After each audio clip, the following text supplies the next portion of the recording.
Saudara, firman Tuhan berkata, setiap orang yang mengaku percaya bahwa Tuhan Yesus itu adalah penyelamat, juru selamat, dan menjadikan Tuhan Yesus itu Tuhan dan juru selamat kita secara pribadi, maka status kita berubah, diangkat menjadi anak-anak Elohim.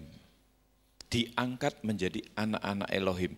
Jadi kita itu adalah anak-anak angkat Bapa kita di surga. Amin. Kalau seandainya saudara mengangkat seorang anak resmi, secara resmi ada hukumnya, dia surat lahir masuk di kakak saudara namanya dan sebagainya. Kira-kira anak yang kita angkat itu pada saat kita meninggal punya hak waris atau enggak? Punya. Jadi saudara dan saya, pada saat kita mengaku percaya kepada Tuhan Yesus sebagai Tuhan dan Juru Selamat secara pribadi, dan menjadikan Dia Tuhan dalam hidup kita, ya, mengampuni dosa kita, menebus dosa kita dan sebagainya, maka kita itu menjadi anak-anak angkatnya Bapa di surga. Semua janji-janji, warisan-warisan, hak waris yang diberikan kepada anak, ya, kepada anak, janji-janji yang diberikan kepada bangsa pilihan, katakanlah, yang menerima perjanjian itu. Saudara dan saya di dalam Tuhan Yesus juga menerima warisan yang dijanjikan itu. Amin. Ini yang luar biasa, saudara. Nah, kita perlu tahu sebagai orang percaya, ya, kalau saudara lihat gambar ini, kira-kira ini siapa? Abraham. Kalau lihat ini waktu doakan salah satu anaknya, namanya Yakub, ya, saya beritahu lah. Ini ibunya dengar siapa namanya? Anaknya Abraham yang dikorbankan ini setelah tua. Ishak, ya.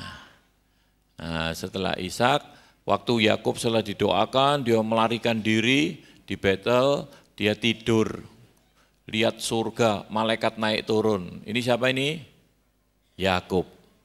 Nah, ini adalah Abraham, Ishak, dan Yakub. Kenapa saudara kita perlu mengerti sejarah kekristenan?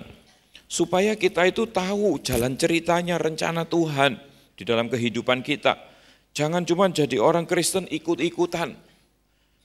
Ikut-ikutan cuman tapi tidak ngerti apa-apa, ya. Sampai nama Tuhan sendiri itu loh, nggak ngerti, nggak tahu. Kebangetan jadinya. Saudara, di dalam Keluaran pasal 3 ayat 14 dan 15. Di dalam Keluaran pasal 3 ayat 14 dan 15, di situ dikatakan, firman Elohim kepada Musa, Aku adalah aku, lagi firman-Nya, beginilah kau katakan kepada orang Israel itu, akulah, aku telah mengutus aku kepadamu. Ayat 15-nya, selanjutnya berfirmanlah Elohim kepada Musa, beginilah kau katakan kepada orang Israel. Nah, kata Tuhan di situ, itu adalah salinan daripada Tuhan orang Israel, namanya siapa? Yahweh. Itu sebetulnya bahasa aslinya itu hanya 4 huruf, YHWH. Ada yang melafalkan Yahweh, ada yang melafalkan Yehuwa, ya, ada yang melafalkan Cahoba, ada yang melafalkan, ya, Yehuwa dan sebagainya. Yod, He, Wohe, 4 angka YHWH. Nah, ini yang penting, saudara. Beginilah kau katakan kepada orang Israel, Yahweh, Elohim nenek moyangmu, Elohim Abraham, Elohim Ishak, dan Elohim Yakub. 3 nama ini disebut, telah mengutus aku kepadamu. Itulah namaku untuk selama-lamanya, dan itulah sebutanku turun-temurun. Saudara, kita akan melihat 3 nama nenek moyang disebut. Elohim Abraham, Ishak, dan Yakub. Kenapa ini penting untuk kita? Kalau kita orang percaya, yang cikal bakalnya itu, yang disebut bangsa pilihan itu adalah bangsa Yahudi. Kalau kita tidak ngerti Kita gampang dibelokkan, saudara. Nanti nama dari Tuhan atau sesembahan yang cikal bakalnya bukan dari bangsa pilihan, ya kita ikut-ikutan aja. Supaya kita tahu persis bahwa sebetulnya apa yang saudara dan saya lakukan di tempat ini, kita mau memanggil nama Tuhan yang benar. Yang cikal bakalnya itu jelas. Ya, Abraham, Ishak dan Yakub, ternyata ini dikatakan Elohim Abraham, Ishak dan Yakub, nenek moyangmu. Waktu itu Musa kan disuruh membawa keluar bangsa Israel yang diperbudak di Mesir. Kira-kira sudah 400 tahun. Antara 400 sampai 430 tahun. Kemudian saudara Musa bilang, siapa aku nanti, aku kalau datang nanti aku bilang apa? Siapa yang suruh? Saudara, nah di situ Tuhan memperkenalkan dirinya. Akulah aku adalah aku. Itu adalah eksistensi daripada Tuhan. Tapi dia punya nama. Makanya Tuhan di huruf besar semua itu ditulis dalam 4 huruf YHWH itu. Itulah namaku, memang tidak bisa dilafalkan. Ada beberapa yang bilang itu tidak bisa dilafalkan. Ada yang melafalkan Yahweh, ada yang melafalkan Yehova, ada yang melafalkan. Saudara, itu tidak perlu jadi bahan perdebatan. Tapi yang jelas Bapak kita di surga punya nama. Ya, kita di sini familiar dengan nama panggilan Yahweh, ya, Bapak Yahweh. Kita pada sore hari ini ingin melihat 3 tokoh ini, Abraham, Ishak dan Yakub. Ini kutipan ayatnya, Keluaran 3:14 dari terjemahan ILT.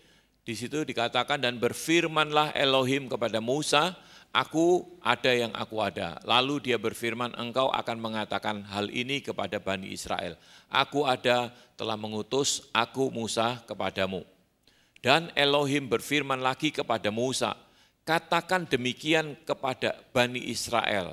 Yod-He-Wohe, Yahweh, Elohim leluhurmu, Elohim Abraham, Elohim Ishak dan Elohim Yakub telah mengutus aku kepadamu.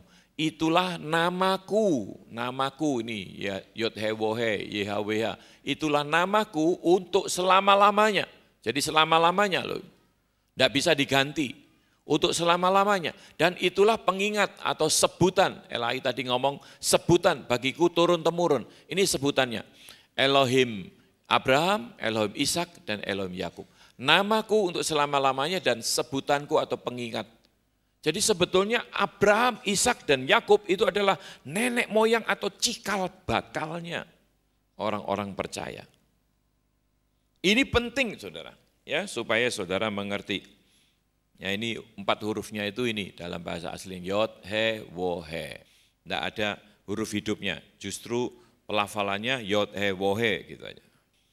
Saudara, yang kita pada sore hari ini akan lihat itu adalah cikal bakalnya orang-orang percaya. Yang menjadi nenek moyangmu, Elohim Abraham, Ishak, Yakub. Betapa pentingnya 3 nama ini disebut loh saudara. Abraham, Ishak dan Yakub.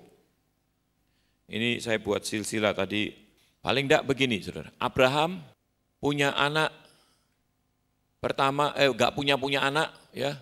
Tapi akhirnya Sarah memberikan Hagar kepada Abraham, akhirnya punya anak Ismail. Setelah itu Sarah di hari tuanya punya anak Ishak. Ishak punya 2 anak, Esau dan Yakub. Yakub ini yang akhirnya disebut Israel, melahirkan 12 suku Israel. Nah inilah bangsa pilihan itu. Cikal bakalnya bangsa pilihan itu, ayahnya namanya Yakub, kakeknya namanya Ishak, kakek buyutnya namanya Abraham. Cikal bakalnya itu Abraham. Ada banyak yang bilang Abraham ini bukan orang Yahudi. Ya memang orang Yahudi baru itu di sini Yakub disebut Israel, kemudian melahirkan 12 suku Israel yang disebut Yahudi. Cikal bakalnya Abraham ini dari Ur Kasdim yang sekarang ini daerah Iran. Jadi kalau kita perhatikan, ada yang dari keturunan Abraham, tapi belum tentu itu yang meneruskan perjanjian antara Tuhan dengan Abraham. Yang disebut anak perjanjian itu Ishak, bukan Ismail. Keturunan Ismail, kalau saudara baca di Kejadian 25, itu Nebayot dan Kedar. Saudara, tapi kitab suci mengatakan bahwa anak perjanjian itu adalah Ishak. Ishak ini adalah gambaran Tuhan Yesua. Kemudian Ishak melahirkan 2 anak, Esau dan Yakub. Jadi tidak semua keturunan Abraham, itu belum yang anak-anaknya dari gundik yang satunya, Ketura, itu melahirkan lagi keturunan lain. Jadi yang menjadi silsilah Abraham yang melahirkan juru selamat atau yang menjadi cikal bakal daripada kekristenan, itu adalah Abraham, Ishak, dan Yakub. Ini tokoh-tokoh yang penting yang disebut nenek moyangmu, Elohim nenek moyangmu, yaitu Abraham, Ishak, dan Yakub. Akulah Yahweh, Elohim Abraham, Elohim Ishak, Elohim Yakub. Nah, setelah Yakub, maka Yakub ini disebut Israel, melahirkan 12 suku Israel yang disebut orang-orang Yahudi, orang-orang Israel. Baru setelah itu nanti Torah atau Taurat itu diberikan kepada bangsa Israel. Itu kira-kira terjadi 430 tahun. Setelah bangsa Israel ada di Mesir. Nanti kita lihat juga. Jadi paling tidak di sini saudara kita tahu ya, tokoh ini Abraham, Ishak, dan Yakub. Mengapa penting? Keturunan Abraham, Ismail juga keturunan Abraham, tetapi bukan anak perjanjian. Anak perjanjiannya adalah Ishak. Esau juga keturunan Abraham, tapi bukan lahir sebagai yang meneruskan atau menjadi nenek moyang bangsa pilihan. Esau, kalau saudara baca di Kejadian 36, itu adalah bapak Edom. Bapak Edom. Saudara, justru kata Isa itu sebetulnya tidak sama dengan Tuhan Yesua yang kita percaya. Isa itu dari Esau, sama. Justru Tuhan Yesua ini enggak bisa diganti. Saudara. Diganti-ganti ada banyak pelesetan-pelesetannya yang membahayakan untuk kita. Kenapa paling aman ya kita sudah Tuhan kita itu adalah Tuhan Yesua. Sebab dia yang disebut juru selamat, penyelamat kita, penebus kita. Yesua namanya. Nah, jadi kalau kita lihat di sini, yang menjadi cikal bakalnya itu adalah nenek moyang kita itu Abraham, Ishak, Yakub. Akhirnya melahirkan 12 suku Israel menjadi bangsa pilihan. Nah, sekarang kita lihat dari Abraham ke Musa. Tadi kan Abraham, Ishak, Yakub. Dari Abraham ke Musa, saudara, Abraham punya anak Ishak, Ishak punya anak Yakub ya, Esau dan Yakub tentunya. Dari Yakub ke Musa, itu kalau dihitung-hitung saudara, Yakub itu kira-kira waktu umur 130 tahun pindah ke Mesir.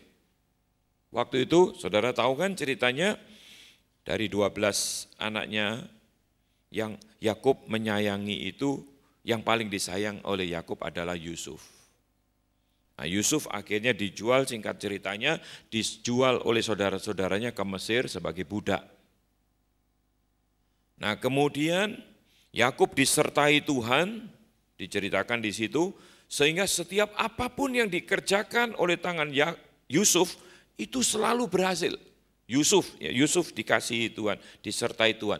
Setiap apapun yang dikerjakan oleh tangan Yusuf, Tuhan buat berhasil. Waktu dibeli sama Potifar sebagai budak, akhirnya karena dia rajin, penyertaan Tuhan jelas, jadi kepala rumah tangga di situ. Di rumah Potifar, jadi kepala. Semua dipercayakan kepada Yusuf. Sampai akhirnya istri Potifar tertarik mau mengadakan hubungan gelap dengan Yusuf, tapi Yusuf menolak. Yusuf menolaknya begini, semua yang menjadi milik tuanku itu memang diserahkan ke aku, kecuali engkau. Karena engkau istrinya. Ini Yusuf luar biasa, saudara. Yusuf menolak, akhirnya difitnah. Dengan fitnahan istri Potifar ini, maka masuklah Yusuf ke dalam penjara. Potifar itu disebut algojonya Firaun, kepala algojonya Firaun. Berarti ini bukan orang-orang yang sabar, orang-orang yang mungkin sangar begitu ya. Nah, saudara, Potifar mengenal Yusuf. Memang tidak diceritakan Potifar ini curiga sama istrinya atau apa, atau dia akhirnya tahu itu adalah fitnahan, tidak diceritakan. Tapi yang jelas Yusuf dimasukkan ke penjara. Itu sebetulnya adalah keringanan. Kalau enggak dipenggal kepalanya aja sudah untung. Potifar ini algojo, saudara, kepala algojo. Dia tinggal perintah, penggal kepalanya. Ini mau kurang ajar sama istriku, penggal kepalanya. Saya percaya Potifar waktu itu juga mikir, Yusuf ini alim, Yusuf ini jujur, Yusuf ini baik, budi pekertinya, Yusuf ini sopan santun, rajin bekerja, dan yang terutama Tuhannya menyertai. Setiap pekerjaan yang diserahkan ke dia berhasil. Jujur, pasti Potifar nggak pernah kehilangan barang. Saudara, kalau kita menjadi orang percaya harusnya seperti itu ya. Orang itu sampai percaya gitu loh sama kita. Jangan kita agamanya apa? Oh, saya Kristen. Pakai nyebut, saya kalau ke gereja Bukit Sion, tapi bekerja nyolongan. Waduh. Enggak membuat bangga Tuhan, ya kan? Saya percaya kalau Yusuf ini kerja, enggak pernah Potifar kehilangan barangnya. Makanya dia waktu dengar istrinya ngomong bahwa dia mau kurang ajar sama istrinya, penjara aja, masukkan penjara aja. Padahal dia ini kepala algojo. Saya bayangkan waktu kepala algojo, tapi dipenjarakan aja. Mana ada istrinya algojo diganggu sama orang terus enggak diapa-apakan orangnya, cuma dipenjara gitu aja. Paling enggak, udah. Untuk memisahkan kepala sama badan itu gampang algojo, penggal gitu aja. Tapi karena reputasi Yusuf yang baik, masuk penjara kan, penjara tanpa ada kejelasan, enggak pernah diadili, enggak pernah di ini ya. Bayangkan saudara, orang masuk penjara itu tanpa ada kejelasan. Kalau misalnya biasanya kan di sel itu proses pengadilan dan sebagainya, sampai vonis hakim berapa tahun baru dikirim ke penjara. Nah ada kepastian orang masuk penjara itu 2 tahun, 3 tahun, 10 tahun, seumur hidup ada kepastian. Yusuf ini masuk penjara tanpa ada kepastian. Kapan keluarnya? Bagaimana caranya keluar? Bayangin saudara. Seolah-olah masa depannya sudah suram. Atau singkatannya itu madesu. Masa depan suram. Tapi kalau kita di dalam Tuhan, ada enggak resep madesu itu? Enggak ada. Masa depan cerah semua. Orang di dalam Tuhan itu seharusnya seperti itu. Yusuf masuk penjara. Karena Tuhan menyertai, di dalam kitab suci dikatakan begitu. Sehingga dia rajin, dia disukai oleh kepala penjara. Dipercaya sama kepala penjara, di dalam penjara loh itu.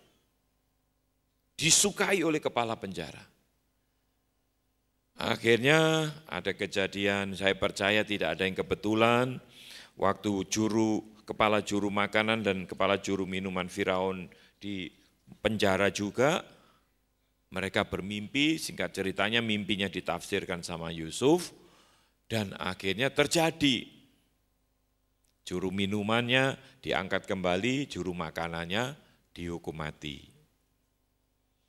Nah, Yusuf sempat pesan sama juru minuman, kamu kalau sudah keluar ingat aku loh ya. Tapi juru minuman ini lupa, saudara. Ini manusia yang memang seperti itu. Kalau perlu minta tolong, tolong ya, tolong. Kalau udah ditolong, udah ketulungan, lupa. Lupa sama yang nolong. Saudara, sebagai orang-orang percaya kita harus menunjukkan sikap perilaku yang baik supaya dunia tahu bahwa Tuhan itu ada di dalam kita. Immanuel itu artinya Tuhan beserta kita. Dibuktikan di dalam diri pribadi Yusuf, Immanuel, Tuhan beserta Yusuf. Semua yang dikerjakan berhasil. Meskipun dia menjadi budak, dia bisa menjadi budak yang tertinggi, kepala budak. Dipercaya. Meskipun di dalam penjara, dia juga bisa menjadi orang kepercayaan kepala penjaranya. Dimanapun kita berada, kalau Tuhan beserta kita, semua yang kita kerjakan itu berhasil. Nah kemudian saudara, setelah Yusuf keluar dari penjara, diangkat oleh Firaun karena menafsirkan mimpi Firaun, menjadi wakilnya Firaun, orang kedua, berkuasa. Selagi terjadi kelaparan, saudara-saudaranya juga datang untuk beli gandum. Padahal dulu Yusuf ini diolok-olok pemimpi, padahal dia itu mimpi dari Tuhan. Saudara-saudaranya satu saat juga akan menyembah dia. Nah waktu terjadi kelaparan, ya saudara-saudaranya datang nyembah Yusuf. Saudara. Segala sesuatu kalau datangnya dari Tuhan pasti digenapi. Amin. Firman Tuhan ini adalah firman yang keluar dari mulut Tuhan. Saya percaya tidak ada satu firman pun yang tidak digenapi oleh Tuhan. Sebab Tuhan bukan manusia yang suka berdusta. Tuhan itu pencipta alam semesta. Dia pasti menggenapi. Diberi mimpi, beri apa dari firman Tuhan, nubuatan atau apa. Pasti kalau itu dari Tuhan, pasti terjadi. Percaya saudara. Yusuf akhirnya mimpinya terwujud. Saudara-saudaranya nyembah. Nah, dia agak main-main sedikit. Ya, waktu itu singkat ceritanya akhirnya Yakub sampai diberitahu, dikirim kereta, dijemput, akhirnya dibawa ke Mesir. Waktu Yakub ketemu dengan Firaun, ditanya sama Firaun, umur berapa sekarang? Nah ini Yakub menjawab ini, di Kejadian pasal 47 ayat 89 ini, umurku 130 tahun. Ini Abraham, Ishak, Yakub ya, saudara. Sekarang kita tahu Yakub ini sudah umur 130 tahun. Dia melahirkan 12 anak laki-laki yang nanti akhirnya menjadi 12 suku Israel. Umur 130 tahun pindah ke Mesir. Nah selama Yusuf jadi wakilnya Firaun, ya orang-orang Israel, keturunan keluarganya Yusuf pasti terjamin, saudara. Nah kalau terjadi 10 tahun, 20 tahun, 30 tahun, 40 tahun, 100 tahun, 200 tahun, sampai 400 tahun, ya sudah lupa saudara. Firaun itu Firaun yang keberapa sudah. Waktu Firaun, waktu zamannya Yusuf, 400 tahun kemudian, mungkin sudah pergantian berapa kali, 10 kali mungkin. Kalau setiap raja memerintah selama 40 tahun, sudah terjadi 10 kali. Nah kita sama buyut kita aja kita nggak tahu kan, sama nenek buyut kita ini kan kita nggak tahu, nggak pernah ketemu. Turunan ke-4, ke-5 di atas kita nggak tahu. Nah, ini keturunan ke-10 ya pasti nggak tahu. Saudara, tapi Yusuf pesan kalau nanti keluar dari Mesir, tulang-tulangnya itu harus dibawa. Nah saudara, 400 tahun, ya, Keluaran 12 menulis 430 tahun bangsa Israel diperbudak di Mesir. Ada ayat yang berkata 400 tahun. Ini saya ambil yang Keluaran karena memang ini kejadian benernya. Waktu kejadiannya ya, 430 tahun. Kalau Stefanus mengutip dari Kejadian, bukan Keluaran ini. Stefanus bilang 400 tahun. Selama 430 tahun bangsa Israel diperbudak, saudara. Menjadi budak di Mesir. Jadi kalau kita ingin tahu jarak antara Abraham ke Musa, ini sebetulnya cukup panjang. Tuhan sudah mengadakan perjanjian dengan Abraham. Tapi ini masih diteruskan Ishak, Yakub dan seterusnya keturunannya ya. Yakub umur 130 tahun pindah ke Mesir, 430 tahun sudah lahir berapa generasi sampai akhirnya Musa lahir. Nah, dari Abraham ke Musa bisa diperkirakan ini. Kira-kira ya. Kira-kira ini saya perkirakan seperti ini. Waktu Abraham usia 100 tahun, Abraham punya anak Ishak, ini 100 tahun. Waktu Ishak usia 60 tahun, punya anak Yakub dan Esau. Ditambah umurnya Yakub 130 waktu pindah ke Mesir, ya. Jadi 100 tambah 60 tambah 130, 290. Ditambah 430 lamanya orang Israel di Mesir jadi budak. Jarak kira-kiranya Abraham ke Musa itu 720 tahun. Saudara perhatikan, Abraham sudah menerima perjanjian. Zamannya Musa, Torah itu diberikan ya di zaman Musa. Setelah bangsa Israel keluar dari Mesir, di atas Gunung Sinai, Tuhan memberikan 10 perintah Tuhan dan juga aturan-aturan yang ada. Tentang hari raya, tentang sabat, tentang semua aturan-aturan itu diberikan kepada Musa. Jadi ada 2 saudara perjanjian yang diterima ya. Abraham sudah menerima janji, banyak janji-janji Tuhan kepada Abraham. Anak cucumu akan seperti bintang di langit, pasir di pantai. Kemudian siapa yang memberkati engkau akan diberkati, siapa yang mengutuki engkau akan dikutuki. Nah Rasul Paulus di dalam Galatia bilang, kamu siapapun ya, semua orang yang percaya atau beriman kepada Tuhan Yesus, janji Bapa terhadap Abraham itu juga menjadi milik kita, orang percaya. Jadi itu perjanjian antara Bapa dengan Abraham. Tapi masih ada perjanjian lagi, Torah, aturan-aturan yang Tuhan berikan. Saudara, karena jarak Abraham dan Musa ini cukup jauh loh, 720 tahun loh kira-kira. Panjang, 700 tahun. Nah, saudara, kenapa disebut Elohim Abraham, Elohim Ishak, dan Elohim Yakub? Nah, ini cikal bakalnya dari sini. Mulai Yakub, lahirlah bangsa pilihan. Dari 12 suku, diwakili oleh 12 anak laki-laki Yakub, akhirnya menjadi 12 suku Israel, masuk ke tanah perjanjian, jadilah sekarang ini yang disebut negara Israel. Nah itu urut-urutannya saudara. Tapi paling tidak saudara tahu, keselamatan dikatakan itu dari bangsa Yahudi. Keselamatan itu dari bangsa Yahudi. Memang Tuhan Yesus bangsa Yahudi, orang Yahudi. Yohanes pasal 4 ayat 22, kamu menyembah apa yang tidak kamu kenal, kami menyembah apa yang kami kenal, sebab keselamatan datang dari bangsa Yahudi. Itu yang kita tahu dengan Tuhan Yesus yang menjadi penebus dosa untuk saudara dan saya.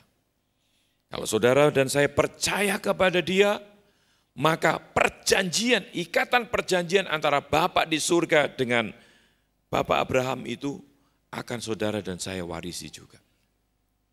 Berarti termasuk semua ya cikal bakal tadi, Torah dan sebagainya itu.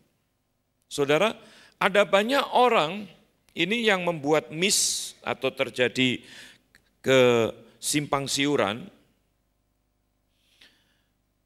Mereka berpandangan bahwa perjanjian lama itu sudah tidak berlaku.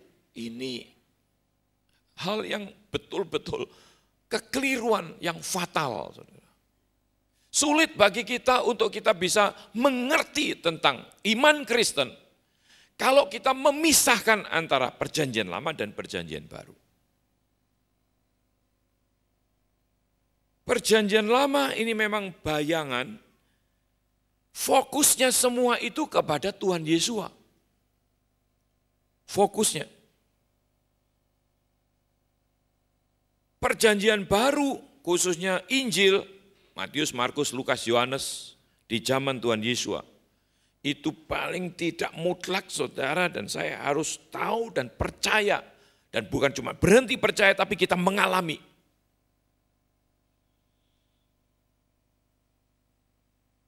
Saudara, tadi saya singgung, pada saat kita mengaku percaya kepada Tuhan Yesus sebagai Tuhan dan Juru Selamat kita, maka kita dimeteraikan menjadi anak-anak Elohim. Kita diangkat menjadi anak-anak Elohim. Hak waris itu juga kita terima. Saudara dan saya memiliki hak waris. Tapi kita nggak bisa kan, misalnya, ya yang penting saya percaya Tuhan Yesus, sudah nggak tahu cikal bakalnya gimana, ya sudah urusannya. Saya tahunya akhirnya. Nah ini yang diceritakan, sebetulnya kekristenan ini yang berhubungan dengan Bapa di surga, itu bisa dibagi menjadi 3 bagian. Bangsa pilihan, yang pertama ya, bangsa pilihan yang belum mengakui Tuhan Yesus sebagai Mesias. Ini perjanjiannya akan diselamatkan semua loh saudara. Rasul Paulus katakan seperti itu, kalau jumlah bilangan orang yang bukan pilihan itu sudah genap. Yang kedua itu adalah bangsa pilihan yang sudah menerima Tuhan Yesus sebagai Mesias. Dan yang ketiga itu adalah orang-orang percaya atau orang-orang Kristen, termasuk saudara dan saya. 3 ini loh saudara yang berhubungan. Yang lainnya tidak ada kaitannya. 3 ini.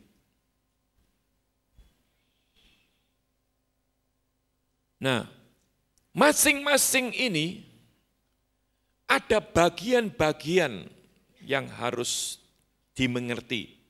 Tugasnya apa dan sebagainya. Saudara, dari bangsa pilihan yang sudah menerima Tuhan Yesus sebagai Mesias, mereka sulit untuk bisa membawa bangsa pilihan yang lain yang masih menolak Tuhan Yesus. Sebab begitu bangsa pilihan atau orang Yahudi itu mengakui Tuhan Yesus sebagai Juru Selamat, mereka dianggap bukan Yahudi, mereka dianggap Kristen. Jadi sulit bagi mereka untuk membawa, untuk masuk, untuk kumpul-kumpul lagi. Sulit, mereka udah ditolak. Ini ceritanya seorang rabi yang sudah mengaku percaya. Menerima Tuhan Yesus itu sebagai Mesias. Ceritanya, dia kan sejak kecil diberitahu kakek, ini ayahnya rabi, kakeknya rabi, ayahnya, kakeknya juga rabi, ini keturunan rabi. Sejak dia kecil diberitahu, jangan dekat-dekat orang-orang yang pakai salib atau jangan dekat-dekat dengan salib itu katanya. Udah itu masuk di sini. Jadi dia itu alergi dekat sama itu. Jadi kumpulannya ya semua orang-orang yang ahli Taurat itu. Tapi dia tertarik gitu. Membaca kitab suci, Torah ya. Kemudian dia mulai tersingkap. Loh, semua kitab para nabi, semua ini fokusnya ke Tuhan Yesus. Dia ini kebuka begitu, saudara. Diam-diam dia tanya, diam-diam dia selidiki, diam-diam ini. Akhirnya Tuhan bukakan.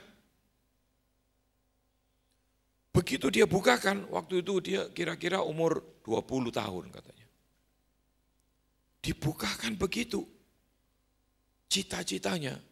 Karena dia keluar masuk sinagog kan gampang. Dia berdiri di depan sinagog.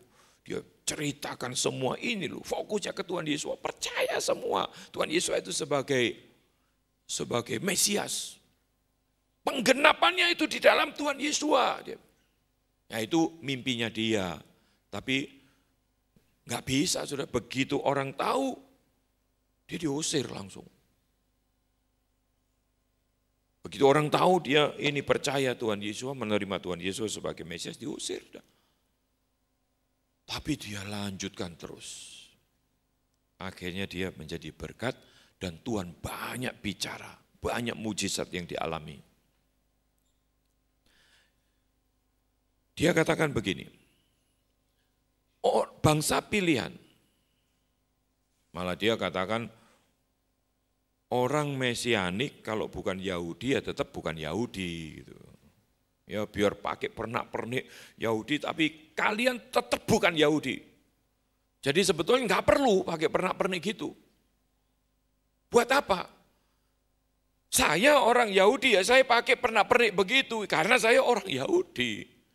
Yang bukan Yahudi nggak perlu pakai gitu, toh bukan Yahudi. Gitu. Nah ini harus jelas, saudara. Banyak orang mau kembali ke akar Ibrani, diambil pernak-perniknya. Nggak perlu itu untuk orang Yahudi.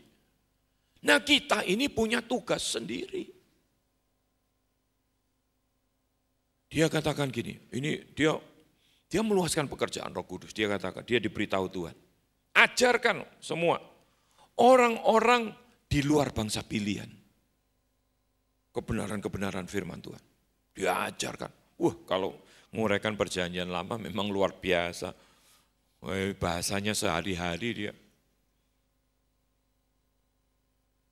Nah, orang-orang bangsa-bangsa yang bukan bangsa pilihan tadi, seperti saudara dan saya ya, kembali ke akar Ibrani. Banyak sih, Rasul Paulus juga menuliskan banyak itu, dasar-dasar ayatnya banyak ini, saya nggak sempat ya buka ayat satu-satu. Rasul Paulus kan katakan, nanti kalau orang-orang atau bangsa-bangsa lain, hidupnya itu sesuai dengan firman Tuhan, perjanjian-perjanjian antara Bapa di surga dengan bangsa pilihan ini. Tapi ini orang-orang yang di luar bangsa pilihan, dia bisa menghidupi setiap firman. Orang-orang bangsa pilihan yang belum mengakui penggenapannya di Tuhan Yesus ini, mereka akan cemburu. Makanya Paulus kan bilang, aku akan buat cemburu orang-orang pilihan itu. Melalui bangsa-bangsa yang sudah diperbaharui di dalam Tuhan Yesus.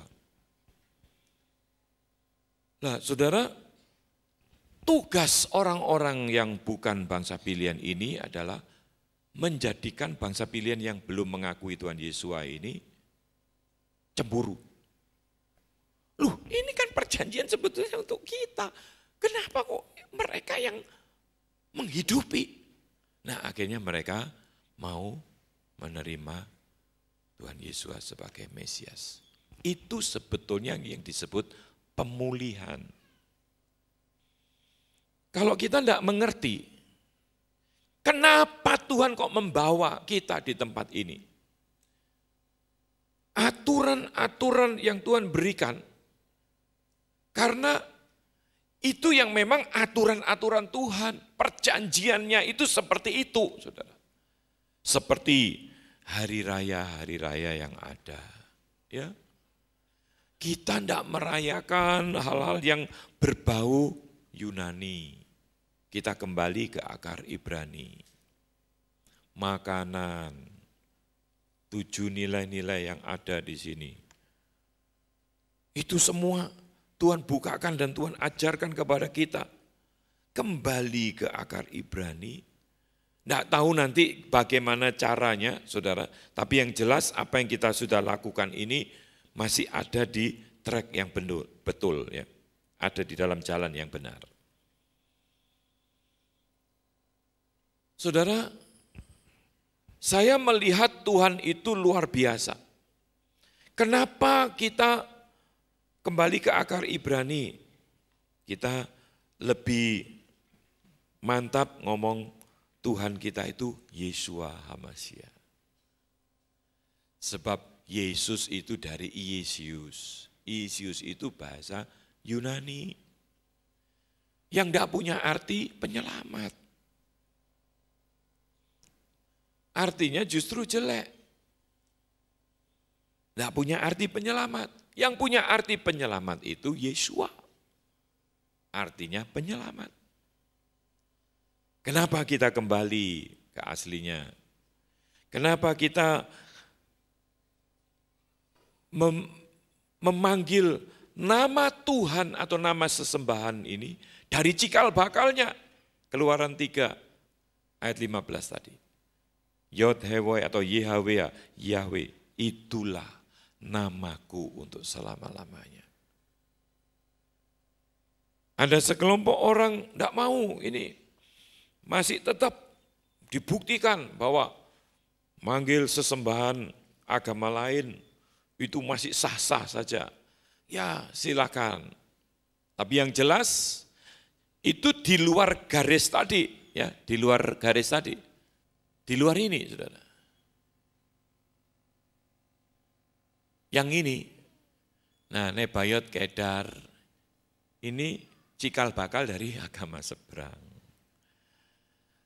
Lah, kenapa kok mau mempertahankan nama sesembahan dari lain agama? Esau, ini bukan yang digariskan, memang keturunan Abraham sih. Tapi yang menjadi anak perjanjian itu Ishak. Perjanjiannya diturunkan ke Yakub. Yakub yang melahirkan 12 suku, Israel yang menjadi bangsa pilihan. Yang kita sebut Israel. Yakub kan diganti, namamu Israel. Kenapa kita kok tidak ngerti cikal bakalnya nama sesembahan kita itu siapa? Dari mana? Ya ini, saudara. Jangan nyimpang. Mereka manggil, padahal sebetulnya Ismail sendiri waktu itu manggilnya juga sama, juga Bapak Yahweh. Hanya setelah itu keturunan-keturunannya punya nama sesembahan sendiri, dewa-dewanya dan sebagainya. Ya kita enggak perlu, saudara. Kita harus tahu cikal bakalnya ini. Abraham, Ishak, Yakub. Yakub ini yang dinamakan Israel, melahirkan 12 suku bangsa pilihan. Israel, 12 suku orang Israel yang akhirnya menjadi bangsa pilihan. Itu cikal bakalnya Tuhan sesembahan kita. Saudara, kalau kita enggak ngerti ini, kita gampang diombang-ambingkan. Oh enggak bisa, ini gini. Oh ya benar juga ya. Wis gampang-gampangan kita ambil ini aja lah. Cikal bakalnya dari mana? Elohim, Abraham, Elohim Ishak dan Elohim Yakub. Namaku Yahweh untuk selama-lamanya. Saudara dan saya di dalam Tuhan Yesus, perjanjian, ikatan perjanjian antara Bapa di surga dan Bapa Abraham itu juga menjadi warisan saudara dan saya. Ya, Itu ada di dalam surat Galatia itu. Saya akan bacakan. Galatia pasal yang ketiga. Ayat 6 mulai kita baca, secara itu jugalah Abraham percaya kepada Elohim, maka Elohim memperhitungkan hal itu kepadanya sebagai kebenaran. Jadi kamu lihat bahwa mereka yang hidup dari iman, mereka itulah anak-anak Abraham. Dan kitab suci yang sebelumnya mengetahui bahwa Elohim membenarkan orang-orang bukan Yahudi oleh karena iman, telah terlebih dahulu memberitakan Injil kepada Abraham. Olehmu segala bangsa akan diberkati. Jadi mereka yang hidup dari iman, merekalah yang diberkati bersama-sama dengan Abraham yang beriman itu. Kemudian kita lompat saja, ayat 14. Yeshua HaMashiach telah membuat ini, supaya di dalam dia berkat Abraham sampai kepada bangsa-bangsa lain. Itu bangsa-bangsa bukan bangsa pilihan. Sehingga oleh iman kita menerima roh yang telah dijanjikan itu. Amin. Jadi itu cikal bakalnya, saudara. Paling enggak kita tahulah. Oh, kekristenan itu seperti ini. Oh, di tempat ini kita mau kembali ke akar Ibrani. Semua yang berbau Yunani itu membuat belok semua, saudara. Bayangkan kelahiran Tuhan Yesus dibelokkan. Paskah bukan lagi Tuhan Yesus yang menjadi pusat, tapi telur sama kelinci. Ini ngenyek ini, kalau saya cemburu, saya enggak mau, saudara. Nanti Natal bukan pusat Tuhan Yesus, Sinterklas, Santa Claus, ngenyek ini. Apa kita mau dinyek-nyek? Tuhan kita yang pencipta alam semesta ini, kok diidentikan dengan yang begitu-gitu? Ini kan penghinaan. Kenapa kita pertahankan? Karena semua itu dari akar Yunani. Nah kita ini kembali ke akar Ibrani. Ini yang disebut pemulihan. Kembali ke akar Ibrani. Pemulihan itu banyak orang ngertinya pemulihan. Wow, gereja-gereja akan penuh. Bumi penuh kemuliaan. Banyak orang percaya. Terjadi kebangunan rohani KKR di mana gini-gini. Orang percaya berbondong-bondong. Pemulihan itu kalau kita kembali kepada akar yang benar. Itu yang disebut pemulihan. Kata pemulihan itu begini, saudara. Kalau dulu sehat, dengan berjalannya waktu akhirnya jadi sakit, dipulihkan, artinya itu dikembalikan pada mula pertamanya. Yang disebut pemulihan ini, mulainya akar Ibrani. Dari sini tadi cikal bakalnya, Abraham, Ishak, Yakub. Kemudian dibuelokkan, sampai akhirnya buelok gak karu-karuan. Kita harus kembali ke akar yang benar. Nah itu yang disebut pemulihan. Ngerti kira-kira sekarang? Itu sederhananya, saudara. Ya, saya aja ngerenungkan gini, aduh Tuhan, tugasnya berat. Ini sudah kekristenan sudah runtuh, sudah betul-betul sudah hancur. Bueloknya itu sudah tidak karu-karuan. Sampai akhirnya orang jadi Kristen nggak ngerti cikal bakalnya, kuasanya juga beda. Kekristenan bukan cuma didasari dengan mujizat, tanda heran, tanda ajaib. Bukan loh. Setan juga bisa buat itu loh. Kita harus ngerti dengan betul. Cikal bakalnya dari mana. Keselamatan yang kita peroleh di dalam Tuhan Yesus itu kekal. Surga, saudara. Bukan sementara di dunia ini. Perjanjian antara Bapa di surga yang empunya kerajaan surga kepada Abraham itu urusan kekekalan, warisan hidup kekal. Saudara dan saya di dalam Tuhan Yesus, kita juga menerima hak waris itu. Amin. Ini masalah surga loh. Bukan cuma masalah di dunia ini. Berkat, orang kalau sudah ngomong berkat, Berkat jasmani berbondong-bondong, semua mau diberkati. Setan juga bisa kasih. Itu ke gunung-gunung, saya nggak perlu sebutkan gunungnya tuh. Orang ke sana berbondong-bondong, kaya, kerjaannya lalu, anaknya gila. Saudara nggak perlu datang-datang ke mana-mana, jangan diiming-iming dengan perkara-perkara di dunia ini. Setan kalau sudah beri, diikat. Tapi kalau Tuhan memberi, pada saat Dia beri, kita juga mengembalikan sesuai dengan aturan-aturan firman Tuhan. Tuhan akan semakin limpahkan, memberikan hidup dan hidup di dalam kelimpahan. Itu janjinya. Yohanes pasal 10 ayat 10. Saudara, apa yang saudara percayai ini sudah benar. Apa yang kita lakukan, kami di sini banyak hamba Tuhan. Kami terus cross check sambil saling mengingatkan, sambil belajar satu dengan yang lain. Enggak ada yang lebih pintar, enggak ada yang lebih bodoh. Kita semua belajar. Kita saling melengkapi. Ada yang menonjol di bagian ini, ada yang menonjol di bagian ini. Kami semua mau hidup berkenan di hadapan Tuhan. Semua kita kalau bisa masuk ke surga. Perjanjian kekal itu menjadi milik kita untuk selama-lamanya. Amin. Jangan takut, jangan khawatir, jangan gelisah. Di rumah Bapakku banyak tempat. Tuhan Yesus pergi ke rumah Bapak, menyediakan rumah. Bukan rumah di situ bahasanya sebetulnya, istana untuk orang-orang yang percaya. Pada saat nanti saudara meninggalkan dunia ini, rumah kita di surga sedang menanti. Amin. Mari kita berikan kemuliaan untuk Tuhan. Kita sama-sama berdiri.